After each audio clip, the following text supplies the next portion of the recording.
Hello students, in our last lecture we all have solved sums on overheads.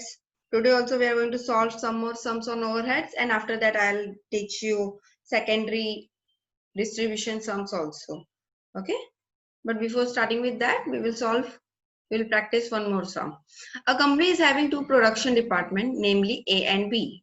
A and B क्या है? Production department है, ठीक है? To service department S1 and S2. ये भी याद रखना है. क्यों? इसका डिटेल क्यों मैटर करता है? बिकॉज सर्विस डिपार्टमेंट का डायरेक्ट वेजेस जो होगा वो क्या आता है? ओवरहेड्स. और जो प्रोडक्शन डिपार्टमेंट का डायरेक्ट वेजेस होता है वो ओवरहेड्स नहीं होता. ठीक है? The expenses incurred during the month of March 2014 are as follows. ठीक है? Expenses electricity, insurance on asset, power, rent, depreciation, canteen expense etcetera. The following information is available for the above departments. ये सारे information है available. Floor space कितना है? 6,000, 4,000, 2,000 and 2,000. ठीक है? Number of workers 100, 50, 50, 25. Horsepower of machine 120, 60, 30 and 15. Direct wages इसका ratio भी हम निकाल लेंगे. 10,000, 10,000, 5,000, 3,000. तो ये 5,000, 3,000 तो as a direct wages overhead में भी लिखेंगे और बाद में इसका रेशियो भी हम चारों का निकालेंगे. Value of assets in 1000. ठीक है, कोई प्रॉब्लम नहीं है. 10,000, 4,000, 3 and 1. Okay. Direct materials 15,000, 10,000, 5,000 and dash. Direct material था ही नहीं S2 के पास. Number of light points 30, 15, 10, 5. Prepare a statement showing primary distribution. यहाँ पर हमें क्या करना है? प्राइमरी डिस्ट्रीब्यूशन जो हमने अब तक किया वही करना है. ठीक है? यहाँ पर क्या हुआ है स्टूडेंट्स? रेशियो डायरेक्टली निकाला गया. अगर हम देखें इसका भी रेशियो डायरेक्टली निकलेगा 6, 4, 2, 2. अगर हम इसे और कट करना चाहे तो होगा वो 3, 2, 1, 1. ठीक है? तो इसको ये भी रेशियो राइट है और ये रेशियो भी राइट है. ठीक है? इनफैक्ट तुम 6,000, 4,000, 2,000, 2,000 लेके करते हो तो भी राइट है, कोई प्रॉब्लम नहीं है. लेकिन क्या है इसमें अमाउंट बढ़ जाता है तो मल्टीप्लाई ये वो करेंगे तो अमाउंट बड़े बड़े आते हैं तो बच्चे और कंफ्यूज हो जाते हैं या इरिटेशन होता है. तो इसलिए हम लोग रेशियो को छोटे से छोटा कर देते हैं. जैसे 3 + 2 5 + 1 6 + 1 7. तो क्या हो गया? 6 4 10 + 4 14.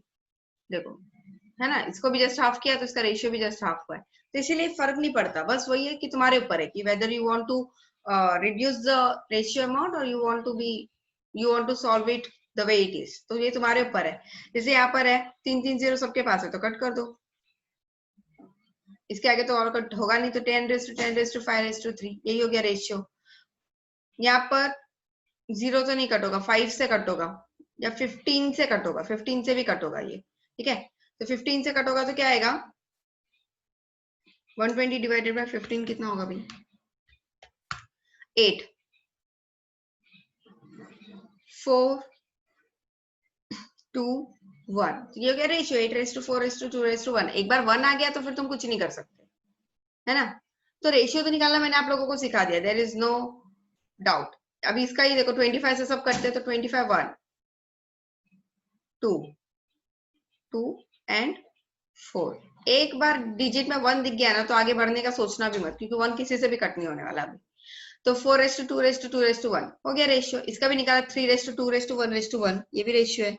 और इसका क्या? इसका तो रेशियो कुछ नहीं निकलेगा, इसका कोई रेशियो ही नहीं निकलेगा बिकॉज 1 है और दूसरा 3 भी है तो 3 भी किसी से कट नहीं होने वाला. तो 10:4:3:1 ये डायरेक्टली रेशियो ही है. ये क्या है? 15,000 10,000 कट कर लेते हैं पहले 0, उसके बाद देखते क्या होगा. 5 से कट होता है ना, 5 1 जा, 5 2 जा एंड 5 3 जा. तो इसका रेशियो क्या हो गया? 3:2:1. ठीक है? Light points 30 15 10 5. 5 से सब कट होते हैं 1 2 क्या हो गया इसको 3. ये नहीं आएगा 3 और ये होगा 6. 5 से कट किया ना, हाँ 6. 6:3:2:1 ये इसका रेशियो है. तो ये इस तरीके से हम डायरेक्टली भी कैलकुलेट कर सकते हैं. किसी स्टूडेंट ने पूछा था मुझसे कि मैडम हम डायरेक्टली रेशियो निकालेंगे तो चलेगा क्या? चलेगा, बस यही है कि तुमने कैसे कैलकुलेट किया वो दिखा देना, है ना. देखो यहाँ पर जैसे हमने किया है डायरेक्ट मटेरियल और डायरेक्ट वेजेस दोनों भी होंगे, वो ओवरहेड के हिस्सा होगा। S2 के पास तो डायरेक्ट मटेरियल था ही नहीं, तो लिखना भी नहीं है। S1 के पास था तो लिख देंगे, और S1 S2 के पास डायरेक्ट वेजेस थे, वो भी लिख देंगे, that is a part of overhead. ठीक है, direct material and direct wages of service department is always part of overhead, production का नहीं लिखता। ठीक है, इलेक्ट्रिसिटी किस पे गया, नंबर ऑफ लाइट पॉइंट्स पे गया, 6:3:2:1। 3600 को तुम इस रेशियो में निकालो, 3600 into 6 divided by 6392 11 12 divide by 12 कितना आ गया, 1800, जो आया ना 1800। टोटल याद रखना है, इसका 12 है, यहाँ पे लिख देती हूँ 12। ठीक है, अगेन 3600 इंटू 3 डिवाइडेड बाय 12 कितना आ गया, 900।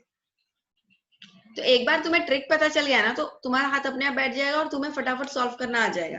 पहले मैं उस तरीके से तुम्हें क्यों पढ़ा रही थी, क्योंकि मुझे लगता था कि कुछ बच्चों को नहीं आता होगा रेशियो, तो उनके पॉइंट ऑफ व्यू से मैंने पढ़ा है। अगर तुम्हें आता है अच्छे तरीके से सॉल्व करना, तो तुम डायरेक्टली भी कर सकते हो, कोई इशू नहीं है। बट अगर किसी बच्चे को नहीं आता है या थोड़ा डिफिकल्टी है, तो मेरे मेथड से करना। ठीक है, तो दोनों भी मेथड राइट है। देखो यहाँ पर जैसे नंबर ऑफ लाइट पॉइंट्स, तो रेशियो भी लिखा है ना नीचे, number of value of asset, तो रेशियो भी निकाल के लिखा है नीचे, तो ये भी तुम्हें करना होगा। इंश्योरेंस और असेट किस पे जाएगा, वैल्यू ऑफ असेट पे, क्योंकि जो असेट जितना कॉस्टली होगा उसका इंश्योरेंस भी उतना कॉस्टली होगा, है ना। अगर असेट ही 1 लाख का है, तो तुम इंश्योरेंस का 10 लाख का करा के रखोगे, नहीं, तुम इंश्योरेंस भी 1 लाख का ही करा के रखोगे। अगर कोई असेट 10 लाख का है, तो उसका इंश्योरेंस 1 लाख कराओगे, नहीं, उसका इंश्योरेंस भी 10 लाख के लगभग में ही कराओगे। तो this depends on the value of the asset. Power तो क्लियर कट हॉर्स पावर पे ही जाएगा, हॉर्स पावर पे ही जाएगा, बिकॉज उसका उसी से डायरेक्ट कनेक्शन है, याद रखना है ये चीज। रेंट तो फ्लोर स्पेस पे जाता है। Depreciation value of asset, because जितना ज्यादा तुम्हारा असेट कॉस्टली होगा, उसका डेप्रिसिएशन भी उतना ज्यादा लगता है। Canteen expense depends on number of worker, अगर किसी डिपार्टमेंट से ज्यादा नंबर ऑफ वर्कर है, तो फिर वहां कैंटीन एक्सपेंस ज्यादा होगा। जैसे यहाँ पे से 4 है, तो यहाँ पर का कैंटीन एक्सपेंस ज्यादा होगा, इन दोनों का इक्वल होगा, और इसका उनसे भी कम होगा। देखो यहाँ पे भी ऐसे ही है। ठीक है, और लास्ट में टोटल करने के आधे डाल लेना। सॉरी, मैंने तुम लोगों को ये चीज बताना भूल गई थी, लास्ट में टोटल करना ही करना है। ठीक है, भूल नहीं जाना ये चीज। आज हम सेकेंडरी डिस्ट्रीब्यूशन सीखेंगे, हमारा मेन पर्पज सेकेंडरी डिस्ट्रीब्यूशन है। प्राइमरी तो चलो एवे ही दे दिया मैंने, प्रैक्टिस करो। ठीक है, और यहाँ पर नोट पे तुम्हें लिखना ही है, direct materials and direct wages of production department are not overhead. On the other hand, all cost of service department including direct material, direct wages are overhead। ये नोट में लिख देना है, ये फॉर्मेलिटी है, निभाना ही है, तो तुम लोग भी लिख लिया करो। ठीक है, चलो next. Here we are going to study reapportionment. Reapportionment मतलब क्या होता है कि यहाँ पर ना तुम्हें टोटल दिया हुआ है। देखो ये जो टोटल तुमने निकाला है ना, ये टोटल 39,200, 20,100, 22,300, ये तुम्हें दिया हुआ है। ये ऊपर का जाने दो, वो समझ लो सम पहले से सॉल्व था, तुम्हें डायरेक्टली टोटल दिया हुआ है। अब तुम्हें इस टोटल के बाद क्या करना है, तुम्हें सर्विस डिपार्टमेंट को अगेन ला करके प्रोडक्शन डिपार्टमेंट में बाइफरकेट कर डिस्ट्रीब्यूट कर देना है। करने के पीछे ये रीजन क्या होता है, देखो प्रोडक्ट बन रहा है, उसके लिए डायरेक्टली जो भी लेबर और मटेरियल और ओवरहेड लग रहे हैं, ठीक है, ये सब तुमने ऐड किया। लेकिन इसके अलावा ऑफिस में भी तो बैकएंड में बहुत लोग काम करते हैं, कर ही रहे हैं ना, तो वो लोगों की सैलरी कौन बेयर करेगा, उसका भी सैलरी प्रोडक्ट भी ही बेयर करेगा, क्योंकि तुम्हारा प्रोडक्ट उतना महंगा होते जाएगा। तुम कहाँ से उनकी सैलरी वसूलोगे, वसूलना ही बोल सकते हैं ना, क्योंकि अगर हमें किसी को सैलरी देनी है, कंपनी चलानी है, सपोज कंपनी का पर मंथ का खर्चा ही 15 लाख है ओवरऑल, मतलब लाइट बिल से लेकर के एम्प्लॉइज की सैलरी सब लेकर के सपोज 15 लाख है, तो इसका इम्पैक्ट किस पे आएगा, प्रोडक्ट पे ही आएगा, ओवरहेड पे ही आने वाला है उसका इम्पैक्ट। तो इसलिए हम उसको सर्विस डिपार्टमेंट को भी उठा करके प्रोडक्शन डिपार्टमेंट में अगेन रीअलोकेट कर देते हैं। ठीक है, चलो calculate the overhead allocable to production department A and B from the following. Calculate two service department, यहाँ पर 2 सर्विस डिपार्टमेंट है, X and Y. X renders service to A and B. देखो सर्विस डिपार्टमेंट भी service किसको देता है, production department को ही service देता है ना, तो वो ए और बी को सर्विस कौन से रेशियो में दे रहा है, 3:2। वो ए को ज्यादा सर्विस देता है, बी को थोड़ा कम सर्विस देता है। ठीक है भाई, वो एक्स का अपना सर्विस प्रोवाइड करने का तरीका है। वाई जो कि खुद भी अपने आप में एक सर्विस डिपार्टमेंट है, render service to A and B in the ratio 9:1। ये ए को 9 सर्विस देता है, तो बी को वन सर्विस देता है। Okay, overhead as per primary overhead distribution. Overhead as per primary का मतलब क्या होता है, ये वाला, ठीक है, ये वाला जब तुमने टोटल निकाला है ना, ये प्राइमरी का टोटल है, तो ये तुम्हें रेडीमेड दिया है। ए का है 49,800, बी का 29,600, एक्स का टोटल है 15,600 और वाई का टोटल है 10,800। सेकेंडरी ओवरहेड डिस्ट्रीब्यूशन समरी, ये तुम लोगों को एक एग्जांपल के लिए मैं सॉल्व करा रही हूँ, इसलिए इसमें डायरेक्टली है। ऐसा भी सम में कराऊंगी जिसमें तुमको प्राइमरी प्लस सेकेंडरी दोनों करना है, करेंगे हम, वैसे भी सम करेंगे, डोंट वरी। तो यहाँ पर हमने लिख दिया पहले तो टोटल, चारों का मिला के कितना होता है 1,05,800 overhead as per primary distribution, ठीक है, सबका लिख दिया 49,800, 29,600, 15,600 एंड सर्विस डिपार्टमेंट एक्स का पहले हम डिस्ट्रीब्यूट करते हैं। Service department x overhead into 3/2। 3/2 कैसे निकलता है स्टूडेंट, मैं बताती हूँ यहाँ पे thank you again, no please, या चलो मैं यहाँ पे कैलकुलेट कर लेती हूँ। एक्स का टोटल कितना है, एक्स का ही डिस्ट्रीब्यूट हो रहा है ना 15,600, ठीक है, उसका रेशियो कौन सा जा रहा है 3/2, 3 डिवाइडेड बाय 5। 5 कैसे आया 3 + 2 करके, उसके अलावा 15,600 इंटू 2 डिवाइडेड बाय 5, ये जाएगा ए को और ये जाएगा बी को, ठीक है। चलो कैलकुलेट करते हैं, 15,600 इंटू 3 डिवाइडेड बाय 5 कितना हुआ 9,360, ठीक है। अगेन 15,600 इंटू 2 डिवाइडेड बाय 5, ये कितना है 6,240, देखो यहाँ पर आ गया 9,360 एंड 6,240, और इसको यहाँ से माइनस कर लेंगे, ये भी करना है, इन दोनों को यहाँ पे ऐड किया ना तो इसको यहाँ से माइनस कर लेंगे, ठीक है। y में इसका कोई इंपैक्ट नहीं होगा, y को ऐसे रहने दो। अब हम क्या करेंगे, अब हम y को डिस्ट्रीब्यूट करेंगे। सर्विस डिपार्टमेंट y ओवरहेड कौन से रेशियो में जाता है 9/1, किसमें a और b में जाएगा।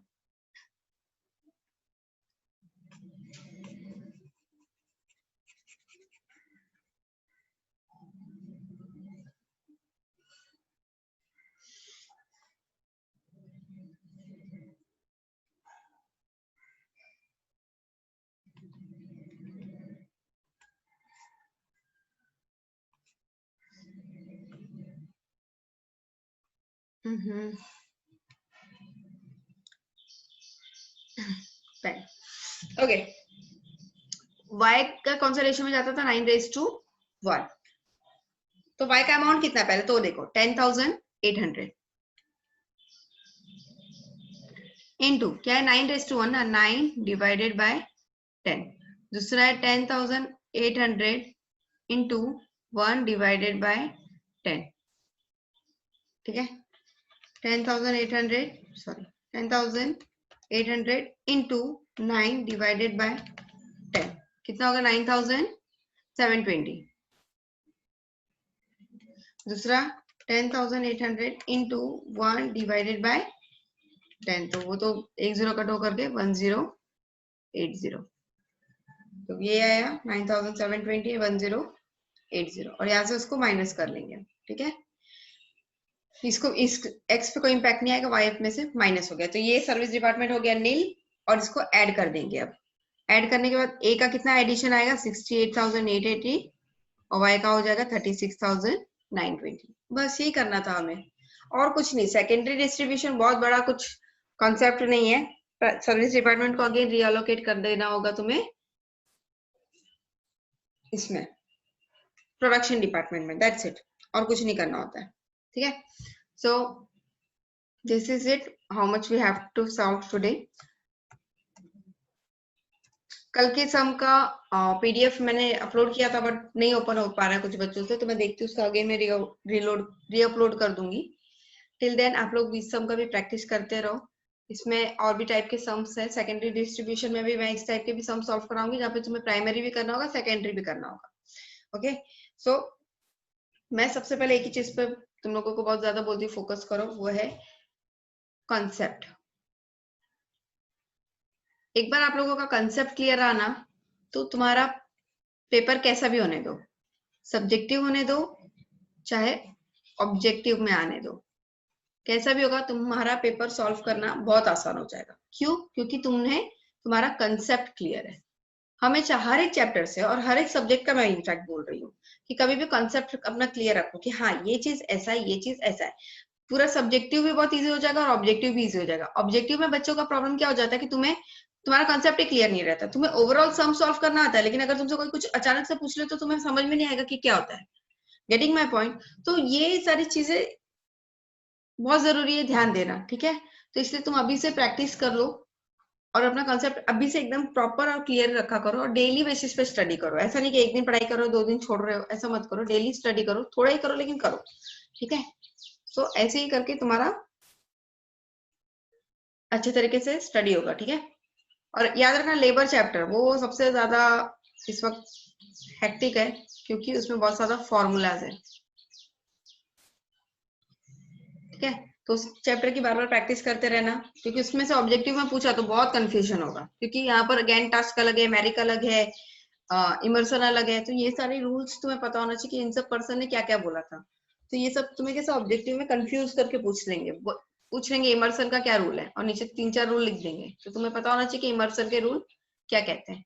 तो इसलिए मैं बोलती हूँ हमेशा कंसेप्ट क्लियर रखो, और एक पेज अलग से बनाओ जहां पर तुम सिर्फ फॉर्मूलाज ही लिखते हो। अपने इस सेमेस्टर के पूरे कॉस्टिंग में एक लेबर ही जिसमें फॉर्मूला है, बाकी का और कुछ नहीं जिसमें फॉर्मूला की बहुत ज्यादा जरूरत पड़ेगी तुम्हें। तो लेबर चैप्टर का एक अलग से फॉर्मूला का पेज बना लो और उसका प्रैक्टिस करते रहो, ठीक है। अगेन एंड अगेन रोज रोज नजर के सामने लाते रहोगे तो एक ना एक दिन आएगा कि तुम्हें बहुत अच्छे से याद हो जाएगा, ठीक है। ऑल ऑफ सडनली नहीं होने वाला हो तुमसे। एंड अपार्ट फ्रॉम दैट तुम्हें प्रैक्टिकल सम्स भी सॉल्व करते रहने हैं डेली बेसिस पे, ठीक है। So this is it for the day. आज मैंने सिंपल सॉम सॉल्व करा है, कल हम प्राइमरी प्लस सेकेंडरी दोनों वाला भी सॉल्व करेंगे, और उसके आगे के लेवल के भी सम्स सॉल्व करेंगे, ठीक है। Till then take care, goodbye, God bless you all.